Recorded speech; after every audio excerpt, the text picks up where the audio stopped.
तो the eternal emperor की last episode की एंड में हमने देखा था 5 major family the roaring fire neck को छीनने के लिए क्वांगशेंग से फाइट करने लगा था, जहाँ पे उनसे फाइट करते करते क्वांगशेंग की हालत भी काफी ज्यादा खराब हो गया था और वो ज्यादा फाइट नहीं कर सकता था। बट फिर भी वो 5 मेजर फैमिली क्वांगशेंग को मारना चाहता था, क्योंकि अगर क्वांगशेंग जिंदा रहा तो फ्यूचर में उनके लिए खतरा साबित हो सकता है। इससे पहले कि वो सभी क्वांगशेंग के ऊपर हमला कर पाता, वहीं पे क्वांगशेंग को बचाने के लिए एक बंदा आ जाता है जो कि लैंग लिंग टियान था। अब इसके आगे नेक्स्ट एपिसोड की स्टार्टिंग में हम लैंग लिंग टियान को देखते हैं, जो कि उसे देखते 4 मेजर फैमिली पूरी तरीके से शॉक हो चुका था। ये देखकर क्वांगशेंग भी थोड़ा बहुत हैरान हो जाता है, क्योंकि ये person black dragon auction house का लीडर था। और फिर कुछ ही देर में लिन तियान और 5 मेजर फैमिली के अंदर बहस हो जाता है। ये देखकर क्वांगशेंग लिन तियान को रोकने की कोशिश करता है, लेकिन लिन तियान क्वांगशेंग से कहता है तुम इसके लिए चिंता मत करो। ये देखकर तो 5 मेजर फैमिली भी लिन तियान से फाइट करने के लिए रेडी हो गया था, जहाँ पे पहले तो किन फैमिली के लीडर उनसे फाइट करता है, लेकिन लिन तियान उसके ऊपर भारी पड़ रहा था। फाइट करते हुए किन फैमिली के लीडर कहता है तुम इस लड़के के लिए 5 मेजर फैमिली से लड़ना चाहते हो। लिन तियान भी काफी आसानी से उसे हराते हुए कहता है अब तुम मुझे बताओगे कि मुझे क्या करना चाहिए। ये सभी चीजें देखने के बाद वो सभी तो समझ चुका था कि ये बुड्ढा कब का ही 9 डिंग पर पहुंच चुका है। किन फैमिली के लीडर फिर से कहता है द रोरिंग फायर नेक को ऑक्शन हाउस के अंदर हमने जीता था, इस वजह से ये हमारा हुआ और ऑक्शन हाउस के लीडर होने के नाते तुम्हें ये चीज हमारे पास लौटा देना चाहिए, लेकिन तुम इसके खिलाफ फाइट कर रहे हो। तो ये सुनते ही बाकी चारों फैमिली भी उसके साथ मिलकर अपनी एनर्जी से लिन तियान के ऊपर हमला करता है, पर लिन तियान अपनी एक ही हाथों से उनके हमले को रोक लिया था और कहता है ऑक्शन हाउस की सभी रूल्स ब्लैक ड्रैगन सिटी तक ही सीमित है। अगर तुम्हें ये ट्रेजर इतनी ज्यादा जरूरत था तो तुम लोग ब्लैक ड्रैगन सिटी से बाहर क्यों आए। और इसके साथ साथ उन लोगों की अटैक्स को रोकते हुए उनके ऊपर एक अटैक कर देता है, जिस अटैक को झेलने की बात उन चारों फैमिली की लीडर्स की तो एकदम से पैंट गीली हो गया था। और वो सभी ये कहते हुए वहाँ से चला जाता है फ्यूचर में इसकी बदला हम जरूर से लेंगे। इसके बाद लिन तियान क्वांगशेंग से कहता है लिंगर ने मुझे बताया कि तुम काफी अच्छी पिल रिफाइनर हो और इसके साथ साथ तुम काफी स्ट्रॉन्ग भी हो। क्वांगशेंग कहता है सीनियर मैं आपको इस हेल्प का एहसान कभी भी नहीं चुका सकता। लिन तियान कहने लगता है तुम ये सभी चीजें बातें छोड़ो, अगर तुम सीलिंग एकेडमी से ना होते तो मैं तुम्हें अपनी सेक्ट में ज्वाइन कर लेता। ये सुनकर तो क्वांगशेंग भी शॉक हो चुका था और वो लिन तियान से पूछता है आपको कैसे पता चला कि मैं सीलिंग एकेडमी की एक मेंबर हूँ। तो ये सुनते वो एक लेटर को निकालते हुए क्वांगशेंग से कहता है मुझे ये लेटर मिला था, इसमें लिखा है कि सीलिंग एकेडमी की 3 disciple Luo Feng, Bai Lang और मैट को पकड़ लिया गया। क्वांगशेंग को इतना हैरान होते हुए देखकर लिन तियान इसके बारे में क्वांगशेंग से पूछते हैं। क्वांगशेंग हैरान होते हुए कहता है सीनियर क्या आप मुझे तुरंत ही एक उड़ने वाला बीस्ट दे सकते हैं। ये सुनकर तो क्वांगशेंग को लेकर अपनी सेक्ट के अंदर आ जाता है और फिर हम क्वांगशेंग और सीनियर लिन तियान को देखते हैं, जो कि लिन तियान ने क्वांगशेंग के लिए एक बीस्ट की बंदोबस्त भी कर दिया था। क्वांगशेंग इसके बारे में उन्हें थैंक्स करते हुए कहता है सीनियर क्या मैं आपसे और एक हेल्प मांग सकता हूँ। तो ये सुनते ही वो कहता है हाँ। क्वांगशेंग ब्लैक राइनो हॉर्न केव के अंदर जो कुछ भी लुओ बिंग के साथ हुआ था वो सभी चीजें सीनियर लिन तियान को वो एक्सप्लेन कर देता है। ये सभी चीजें सुनने के बाद सीनियर लिन तियान भी समझ चुका था कि उन्हें क्या करना है। फिर क्वांगशेंग वहीं पे बैठ के अपनी द रोरिंग फायर नेक को कल्टीवेट करने लगता है। हालांकि ये टेक्निक अभी भी अधूरा था, लेकिन क्वांगशेंग की एंशिएंट मोनूमेंट की मदद से इसे प्रैक्टिस करना इतना भी ज्यादा मुश्किल नहीं था। क्वांगशेंग काफी मुश्किल से इस टेक्निक को समझ पाया था, लेकिन इस टेक्निक के बारे में उसे जानना अभी भी बहुत कुछ चीजें बाकी था। और फिर कुछ देर बाद उसकी कल्टीवेशन भी कंप्लीट हो जाता है, जहाँ पे वो टावर ट्रांसफॉर्मेशन की लेवल 4 पर पहुंच चुका था। यानी कि अब जुन लुओ बिंग जैसे वॉरियर को हराना उसके लिए इतना भी ज्यादा मुश्किल नहीं होने वाला। और फिर क्वांगशेंग जैसे ही अपनी कल्टीवेशन से अपनी आँख खुलता है उसके सामने लिंगर मौजूद थी। लिंगर को इतना ज्यादा करीब में देखकर फिर से एक बार उसकी फट जाता है। लिंगर यहाँ पे क्वांगशेंग के लिए उस बंदे को पकड़ के ले आई थी जो कि जुन लुओ बिंग के साथ मिला हुआ था। ये देखकर तो क्वांगशेंग भी उन्हें थैंक्स करते हुए वहाँ से चला जाता है, क्योंकि उसके पास उतना ज्यादा टाइम मौजूद नहीं था। इसके बाद ही वही पे लिन तियान भी पहुँच जाता है, जो कि आते ही तुरंत ही लिंगर से कहती है मेरी बिटिया क्या चल रहा है, क्या तुम्हें ये लड़का पसंद है। लिंगर भी शर्माते हुए अपनी फादर से कहती है हाँ वो लड़का काफी ज्यादा अमेजिंग है और उसके साथ साथ वो पूरी ब्लैक ड्रैगन सिटी के अंदर पूरी तरीके से अलग है। लिन तियान कहता है उसे मैं अपनी सेक्ट में ज्वाइन करना चाहता था। लिंगर कहती है फादर वो तो सीलिंग एकेडमी से है, आप उसे कैसे ज्वाइन कर सकते हैं। है। तो लिंगटियन अपनी डॉटर से फिर से कहे, अगर तुम ऑक्शन हाउस के अंदर रहते रहते काफी बोर हो चुके हो तो तुम सीलिंग एकेडमी के अंदर ज्वाइन हो सकते हो। इंगर कहती है, फादर इसका मतलब आप कहना चाहते हैं? ये सुनकर लिंगटियन फिर से कहता है, तो इसका मतलब ये हुआ कि मेरी बिटिया को प्यार हो चुकी है। ये सुनकर तो लिंगर फिर से शर्माते हुए कहते, फादर ऐसा नहीं है, लेकिन फिर भी वो लड़का काफी खास है। और फिर यहाँ से सीन शिफ्ट तरफ फिर से हमें क्वांगशेंग को सीलिंग एकेडमी की ओर जाते हुए दिखाया जाता है। और फिर से ऐसे सीन शिफ्ट तरह में सीलिंग एकेडमी के अंदर क्वांगशेंग की दोस्तों को दिखाया जाता है, जो कि थर्ड एल्डर ने उन्हें पकड़ के रखा था क्योंकि लुओबिंग ने उन लोगों के ऊपर झूठा इल्जाम लगा दिया था। लुओबिंग कहने लगता है, जुआन कॉलेज के अंदर रूल्स काफी ज्यादा स्ट्रिक्ट है, इस वजह से इन्होंने मुझे मारने की कोशिश किया था,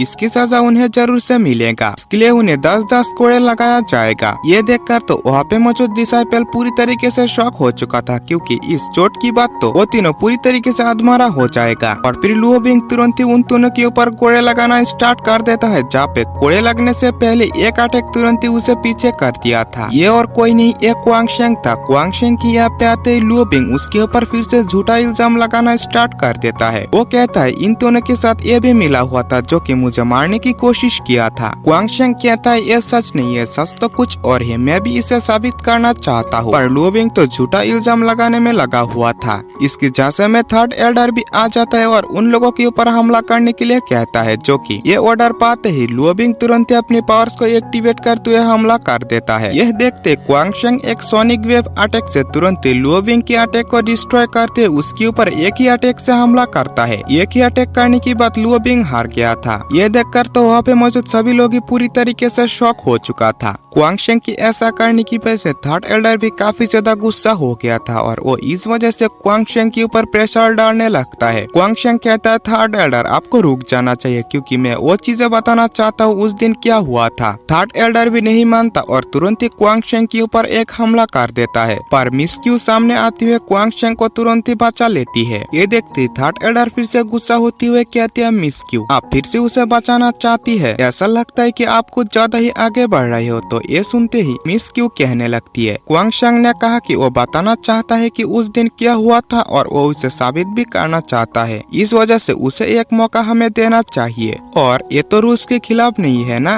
ये सुनकर तो थर्ड एल्डर भी इसके लिए मान जाता है। ये सुनते ही क्वांगशेंग तुरंत अपने सामने उस बंदे को ले आता है जिसने कि क्वांगशेंग को मारने में लुओबिंग की साथ दिया था। ये देखते ही लुओबिंग सोचने लगता है, मैं कितनी ज्यादा लापरवाह हूँ, मुझे तो इस बंदे को वहीं पे मार देना चाहिए था। क्वांगशेंग कहता है, उस दिन ब्लैक ड्रैगन रियलम के अंदर ब्लैक राइनो हॉर्न के अंदर लुओबिंग और कुईशेंग ने अपनी टीम के साथ हमारे ऊपर हमला किया था, जिनमें से ये मेंबर भी मौजूद था। ये सुनने की बात थर्ड एल्डर कहने लगता है, लुओबिंग ऐसा क्यों करेगा क्योंकि वो तो सीलिंग एकेडमी के लिए काफी ज्यादा ईमानदार डिसाइपल है। ये सुनने की बात तो क्वांगशेंग भी उस बंदे को इशारा कर देता है, तो वो बंदा तुरंत एक टोकन को बाहर निकाल लिया था। इसे पकड़ते हुए क्वांगशेंग कहता है, लुओबिंग और क्यूशन ब्लैक ड्रैगन रियलम के लोगों के साथ मिलकर हमारे ऊपर हमला किया था, ये टोकन उसकी सबूत है। थर्ड एल्डर प्लीज हमें जस्टिस दीजिए। तो ये सुनकर थर्ड एल्डर कहता है, लुओबिंग और क्यूशन ने अपने साथी डिसाइपल्स को मारने की कोशिश की, इस वजह से उसे सजा के तौर पर 20 कोड़े लगाया जाए। ये सुनकर क्वांगशेंग थर्ड एल्डर को रोकते हुए कहता है, ये सजा उसके लिए सही नहीं है क्योंकि उसने हमें मारने की कोशिश की, इसके साथ साथ उन लोगों ने झूठा इल्जाम लगाकर हमें बदनाम करने की कोशिश की, इस वजह से उन्हें सजा के तौर पर सीलिंग एकेडमी से निकाल देना चाहिए। तो ये सुनते ही थर्ड एल्डर कहता है, नहीं, क्योंकि लुओबिंग काफी टैलेंटेड स्टूडेंट है, इसे सीलिंग एकेडमी के अंदर से निकलने से हमारी सीलिंग एकेडमी की ही नुकसान हो सकता है। क्वांगशेंग कहता है, थर्ड एल्डर तो आपको लगता है कि लुओबिंग सीलिंग एकेडमी के अंदर काफी टैलेंटेड डिसाइपल है। और फिर हम और दो डिसाइपल को देखते जो कि इन सभी चीजों को देख रहा था। एक डिसाइपल कहता है, क्या तुम्हें लगता है कि ये लड़का इस बात पे एग्री होगा? तो दूसरा डिसाइपल कहता है, नहीं, मुझे नहीं लगता है कि वो इसमें एग्री होगा क्योंकि वो काफी ज्यादा जिद्दी दिखाई दे रहा है। और फिर क्वांगशेंग कहने लगता है, तो फिर ठीक है, मैं जुन लुओबिंग की पोजीशन लेना चाहता हूँ और डी कॉलेज में दाखिल होना चाहता हूँ। इसके लिए थर्ड एल्डर भी एग्री हो गया था। और फिर क्वांगशेंग एक ड्रैगन हेड के ऊपर आकर कहता है, यानी कि ड्रैगन स्टैचू के ऊपर आकर कहता है, मैं जुआन रैंकिंग की एक और नया रैंकर जू वुचेन में तुमसे फाइट करना चाहता हूँ। क्वांगशेंग की जू वुचेन को चैलेंज करते हुए देखकर ओआ की डिसाइपल तो पूरी तरीके से शॉक हो चुका था, क्योंकि जू वुचेन जो था वो जुआन रैंकिंग की टॉप पर था। और फिर कुछ ही देर में वहाँ पे आसपास बर्फ गिरने लगता है, क्योंकि वहीं पे जू वुचेन आ चुका था, यानी कि क्वांग शेंग की ओपोनेंट की पावर आइस था। और फिर कुछ ही देर में वहीं पे जू वुचेन भी पहुंच जाता है। क्वांग शेंग को देखकर जू वुचेन कहता है, तुम पहली पर्सन हो जिसने मुझे इस तरह से चैलेंज किया। क्वांग शेंग कहता है, सीनियर मेरी ऐसी बिहेव के लिए प्लीज मुझे माफ कर देना। लेकिन वुचेन कहता है, छोड़ो ये सब, अगर तुम इस फाइट को एक अच्छी लेवल पर ले सकते हो तो फाइट की रिजल्ट चाहे कुछ भी हो, मैं बिना कुछ सोचे समझे ही मैं तुम्हें अपनी दोस्त एक्सेप्ट कर लूंगा। और वो अपनी पैर तुरंत ड्रैगन स्टैचू के ऊपर मारता है, जिस वजह से ड्रैगन स्टैचू के साथ साथ वहाँ की ग्राउंड भी आइस पावर से पूरी तरीके से फ्रीज हो चुका था। इस पावर को सेंस करते ही क्वांग शेंग कहता है, ये तो टावर ट्रांसफॉर्मेशन की पीक पर है। और इसी के साथ ये एपिसोड यहीं पे खत्म होता है। तो इस एपिसोड की स्टार्टिंग में हम क्वांग शेंग और वुचेन को देखते हैं, जहाँ पे क्वांग शेंग ने वुचेन की सामना करने के लिए अपनी थंडर एम्परर पॉल से उसके ऊपर हमला कर दिया था। ये देखते वुचेन भी अपनी काई से आइस एरो बना लेता है। इससे क्वांग शेंग के हमले के ऊपर अटैक करता है, जिस वजह से क्वांग शेंग की अटैक की पूरी तरीके से फ्रीज हो गया था और थोड़ी ही देर में डिस्ट्रॉय भी हो जाता है। तो ये देखते वुचेन अपने आइस स्पीयर से तुरंत क्वांग शेंग के ऊपर हमला कर देता है। क्वांग शेंग ये देखते अपनी तीन थंडर एम्परर पॉल से उसके ऊपर हमला करता है। फाइनली कुछ कोशिशों के बाद क्वांग शेंग ने ये अटैक तो डिस्ट्रॉय कर दिया था। इसके साथ साथ क्वांग शेंग और वुचेन दोनों ही ड्रैगन स्टैचू के ऊपर से नीचे गिर जाता है। इस अटैक को देखने के बाद वहाँ पे मौजूद डिसाइपल के साथ साथ लुओ बिंग को भी यकीन नहीं हो रहा था कि क्वांग शेंग इतना ज्यादा पावरफुल हो चुका है। उसने वुचेन की इतना पावरफुल अटैक को डिफीट कर दिया। और फिर वुचेन कहने लगता है, मार्शल आर्ट टेक्निक के ऊपर समझ तो तुम्हारी काफी अच्छी है, पर जो भी हो तुम इतना ज्यादा स्ट्रॉन्ग नहीं हो कि जुआन रैंकिंग की टॉप पोजीशन पे रह सको। और वो तुरंत ड्रैगन हेड के ऊपर खड़े होते हुए फिर से अपनी एक पावरफुल टेक्निक से क्वांग शेंग को पूरी तरीके से फ्रीज कर देता है। और इसके साथ साथ क्वांग शेंग को डिफीट करने के लिए अपनी एक powerful technique black ice shot को एक्टिवेट कर लेता है। इसकी एक्टिवेट होते ही हम लोग वहीं पे एक बड़ा सा आइस शॉट को अपीयर होते हुए देखते हैं। इसके बाद हम क्वांग शेंग की बॉडी में कुछ मूवमेंट होते हुए देखते हैं, यानी कि कुछ ही देर में क्वांग शेंग इस फ्रोजन टेक्निक को काट देता है। इसके साथ साथ तुरंत ड्रैगन हेड के ऊपर आके खड़ा भी हो जाता है। वुचेन इसकी इतनी स्पिरिचुअल स्ट्रेंथ को देखकर कहता है, इसमें कोई शक नहीं है कि तुम मेरी इस अटैक को काट पाए। और ये बात सच है कि अगर तुम्हें कुछ टाइम दिया जाए तो तुम यकीनन मुझे हरा दोगे, लेकिन फिलहाल के लिए तुम मुझसे वीक हो, इस वजह से इस फाइट को आज तुम्हें यहीं पे हारना होगा। और वो अपनी आइस शॉट से क्वांग शेंग के ऊपर तुरंत ही हमला कर देता है। ये देखने की बात तो क्वांग शेंग भी इस अटैक को डिफीट करने के लिए रेडी हो जाता है और अपनी हेवनली स्क्रॉल को बाहर निकाल लेता है। जैसे ही वुचेन की अटैक हेवनली स्क्रॉल से टकराता है, कुछ ही देर के अंदर क्वांग शेंग की हेवनली स्क्रॉल ने वुचेन की अटैक को डिवोर कर लिया था। यह देखकर तो वहाँ पे मौजूद सभी लोग ही पूरी तरीके से शॉक हो चुका था और वुचेन को भी इस हेवनली स्क्रॉल की पावर से काफी अजीब सा फील होने लगता है। क्वांग शेंग कहता है, अब अटैक करने की बारी मेरी, और वो तुरंत ही हेवनली स्क्रॉल की पावर को एक्टिवेट कर देता है, जिसकी वजह से वुचेन की जो अटैक था वो पहले से कई गुना ज्यादा पावरफुल होकर उसके ऊपर ही लौट जाता है। यह देखकर तो वुचेन को भी थोड़ा बहुत हैरान होता है और इसी के साथ साथ वो अपनी एक पावरफुल टेक्निक या ट्रेजर जो भी कहो, जो कि ब्लैक आइस मिरर था, उसे बाहर निकाल लेता है। इसे देखते ही थर्ड एल्डर कहने लगता है, ये ट्रेजर काफी मिस्टीरियस ट्रेजर है, क्योंकि इस ट्रेजर की इस्तेमाल करते हुए वुचेन ने अपने से ज्यादा पावरफुल वॉरियर को भी हराया था, यानी कि मार ही डाला था। और फिर ब्लैक आइस मिरर का इस्तेमाल करते हुए वुचेन जैसे तैसे तो क्वांग शेंग की इस अटैक को रोकता है, लेकिन इस अटैक की रोकने की बात तो वुचेन भी क्वांग शेंग से लड़ने के लिए सीरियस हो गया था और वो अपनी एक powerful technique black ice pagoda को एक्टिवेट करने लगता है, जिसकी एनर्जी से ही क्वांग शेंग को प्रॉब्लम हो रहा था। और फिर फाइनली ये अटैक पूरी तरीके से कंप्लीट हो जाता है, जो कि तुरंत ही क्वांग शेंग के ऊपर हमला कर दिया था। यह देखकर तो जुन लुओ बिंग भी कहता है, इतना टाइम तक तो ठीक था, अब मैं भी देखना चाहता हूँ कि तुम इसकी सामना कैसे करते हो। और फिर क्वांग शेंग भी इस अटैक को रोकने के लिए तैयार हो जाता है। पहले तो वो एक शील्ड बनाकर जैसे तैसे इस अटैक से बचता है और वो हेवनली स्क्रॉल की सेकंड पावरफुल मूव को एक्टिवेट करने लगता है, जिसकी एक्टिवेट होते ही हम हेवनली स्क्रॉल के अंदर से कई सारे पावरफुल स्टोन्स को बाहर निकलते हुए देखते हैं, जो कि सीधा ही जगह एक वेपन की तरह क्रिएट हो गया था, जैसा कि हमने लास्ट एपिसोड एपिसोड के अंदर देखा था। यह देखने के बाद तो वुचेन भी अलर्ट हो जाता है और फिर हम क्वांग शेंग के अटैक को देखते हैं जो कि पूरी तरीके से चार्ज हो गया था और ये अटैक काफी ज्यादा पावरफुल दिखाई दे रहा था। दोनों ही एक दूसरे के ऊपर अपनी अपनी पावरफुल अटैक कर देता है। जैसे ही क्वांग शेंग और वुचेन की अटैक एक दूसरे से टकराता है, क्वांग शेंग की अटैक कुछ ही देर में वुचेन की ब्लैक आइस पकोड़ा को 2 हिस्सों में काट दिया था। तो इस अटैक की पावर को देखकर तो वुचेन भी काफी ज्यादा डर जाता है और इस अटैक से बचने के लिए अपनी सामने एक शील्ड को क्रिएट कर लेता है। पर क्वांग शेंग की यह अटैक एक मामूली शील्ड से कैसे रोकने वाला था।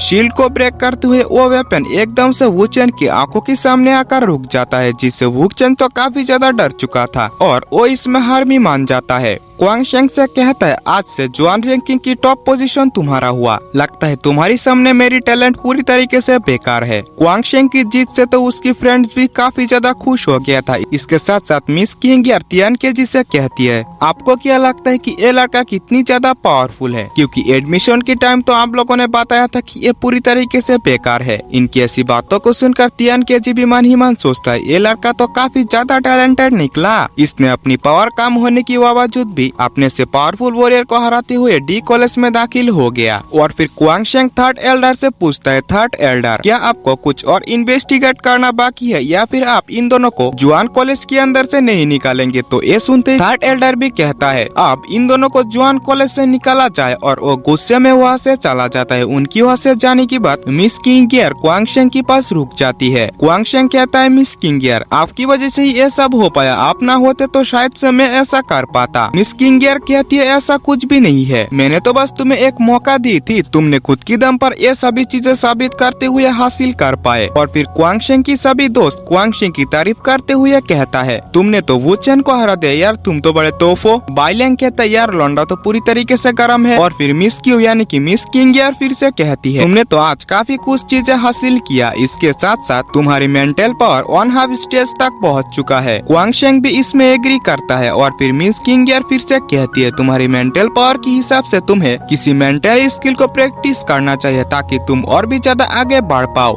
जुआन रैंकिंग की टॉप पर होने की वजह से तुम्हारे लिए ये काफी ज्यादा आसान होगा। मैं इसके लिए तुम्हें ब्लैक ट्रेजर केव के अंदर ले जाऊंगी। और फिर बाइलैंग कहता है, बधाई हो ब्रदर, क्योंकि कोई भी मेंटल स्किल काफी ज्यादा पावरफुल और मिस्टीरियस होते हैं। क्योंकि मेंटल स्किल चाहे कोई भी हो, अगर एक मेंटल स्किल अर्थली ओरिजिन की 1 स्टार जितना पावरफुल हो तो वो नॉर्मल टेक्निक्स के अर्थली ओरिजिन की 5 स्टार जितना पावरफुल टेक्निक को भी हरा सकते हैं। और फिर क्वांग शेंग वहाँ से मिस क्यू यानी कि मिस किंगियर के साथ ब्लैक ट्रेजर केव की ओर निकल पड़ता है, जहाँ पे हम उन दोनों को ब्लैक ट्रेजर केव की ओर जाते हुए देखते हैं। थोड़ी ही देर में वो लोग ब्लैक ट्रेजर केव के पास पहुँच गया था। दोनों ही ब्लैक ट्रेजर केव के अंदर भी पहुँच जाता है, जहाँ पे की चारों ओर कई सारे मेंटल स्किल से भरा हुआ था। मिस क्यू उसे बताती है, यहाँ पे जुआन कॉलेज ही कुछ ही गिने चुने लोगों के साथ साथ जुआन रैंकिंग की टॉप में जो डिसाइपल है वही यहाँ पे आ पाते हैं। क्वांग शेंग से कहती है, तुम्हें यहाँ से मेंटल स्किल को चूज करने के लिए पहले तो अपनी स्पिरिचुअल पावर से उसे चूज करनी होगी। और क्वांग शेंग भी ऐसा ही करता है, वो एक एक करके मेंटल स्किल को चेक करने लगता है। जहाँ पे पहली मेंटल स्किल तो palm of wind and thunder था। इसके साथ साथ वो कई सारे मेंटल स्किल को देखता है, लेकिन एक भी इतना ज्यादा पावरफुल नहीं था कि क्वांग शेंग के लिए सुइटेबल हो। ज्यादातर स्किल्स तो अर्थली ओरिजिन की 7 या 6 स्टार जितना पावरफुल था। और फिर काफी कुछ चीजें यहाँ पे ढूंढने की बाद क्वांग शेंग को फाइनली एक टेक्निक मिल ही जाता है, जिसकी पावर अर्थली ओरिजिन की 9 स्टार पर था। और ये टेक्निक 4 बीस्ट फॉर्मेशन था। इसे देखते ही मिस क्यू कहने लगती है, इसकी जो पावर है ये अगर पीक पर पहुंच जाए तो प्योर यंग मार्शल आर्ट जितनी पावरफुल हो जाएगी। और फिर क्वांग शेंग इस स्किल को लेने की बाद अपने कमरे पे पहुंच जाता है। जहाँ पे पहुंचते वो तो पहले द रोरिंग फायर नेक को कल्टीवेट करता है। एंशिएंट मोन्यूमेंट की मदद से कल्टीवेट करना क्वांग शेंग के लिए ये काफी ज्यादा आसान हो जाता है। इसे कल्टीवेट करते हुए क्वांग शेंग कहता है, इसकी पावर तो बहुत ही ज्यादा है, इसमें कोई शक नहीं है कि 5 मेजर फैमिली इस टेक्निक को लेना चाहता था। इसके बाद क्वांग शेंग 4 बीस्ट फॉर्मेशन को कल्टीवेट करने के बारे में सोचता है और वो इस मेंटल स्किल को तुरंत ही एंशिएंट मोन्यूमेंट के अंदर डाल देता है, जिससे ये टेक्निक डिफाइन होकर सीधा ही क्वांग शेंग की सिर के अंदर चला जाता है, जिससे इस टेक्निक को कल्टीवेट करने के लिए क्वांग शेंग की काफी ज्यादा आसानी होता है। इसके साथ साथ वो इस टेक्निक को कल्टीवेट भी करने लगता है। पहले तो क्वांग शेंग एक एक करके बस 3 बीस्ट को ही समान कर पाता है। जैसे चौथा बीस्ट समान होने ही वाला था, उसकी ये आर्क पूरी तरीके से डिसअपियर हो जाता है क्योंकि इस फॉर्मेशन की पावर काफी ज्यादा था। प्रेजेंट पावर के साथ क्वांग शेंग के लिए ये टेक्निक कंट्रोल करना कोई आसान बात नहीं था। क्वांग शेंग हार ना मानते हुए फिर से इस टेक्निक को प्रैक्टिस करने में लग जाता है और फिर यहाँ से सीन शिफ्ट होता में जू लैंग की मेंशन की बाहर में दिखाया जाता है, जहाँ पे एक पर्सन गार्ड को मारते हुए अपनी साथी से कहता है उस बुढ़े ने सही कहा था, जू लैंग यहाँ पे मौजूद है, तुम जाकर सीलिंग एकेडमी के अंदर क्वांग शेंग के पास ये मैसेज भेज दो कि हम उन सबको मार देंगे, यानी कि क्वांग शेंग की फैमिली मेंबर्स को, ताकि वो जल्द से जल्द यहाँ पे पहुँच पाए। और फिर यहाँ से फिर से सीन शिफ्ट होता है में क्वांग शेंग को प्रैक्टिस करते हुए दिखाया जाता है, जहाँ पे क्वांग शेंग इस बार चारों बीस्ट को समान करने में कामयाब हो गया था, लेकिन उसकी जो बीस्ट था वो बस 3.3 मीटर ही था। अगर कोई कल्टीवेटर अपनी कल्टीवेशन की पीक पर हो तो इस टेक्निक का इस्तेमाल करते वो किसी भी बीस्ट को समान करता है, तब उसकी हाइट 33 मीटर होता है। क्वांग शेंग सोचता है लगता है मुझे इस टेक्निक के अंदर और भी रास्ता तय करना बाकी है, और फिर क्वांग शेंग अपनी कल्टीवेशन से उठ जाता है। उठते किंग उसकी ओर दौड़ते हुए आकर कहती है मास्टर आपकी फैमिली में कुछ हो चुका है। ये सुनकर तो क्वांग शेंग भी काफी ज्यादा टेंशन में आ जाता है और इसी टेंशन के साथ ये एपिसोड यहीं पे खत्म होता है। और हाँ, तो अगर आप लोगों ने अभी तक चैनल को सब्सक्राइब नहीं किया तो प्लीज सब्सक्राइब कर लेना और वीडियो को लाइक जरूर से कर देना। और हाँ, वीडियो को अपलोड करने में एक दिन लेट हो गया क्योंकि मुझे खुद से ही रिकॉर्ड और खुद से वीडियो को एडिट करना पड़ता है। आप लोग सोच सकते हो कि इस काम में कितना ज्यादा टाइम लगता है, इस वजह से थोड़ा लेट हो गया था। कल तबीयत खराब होने की वजह से मैं टाइम पे वीडियो एडिट नहीं कर पाया।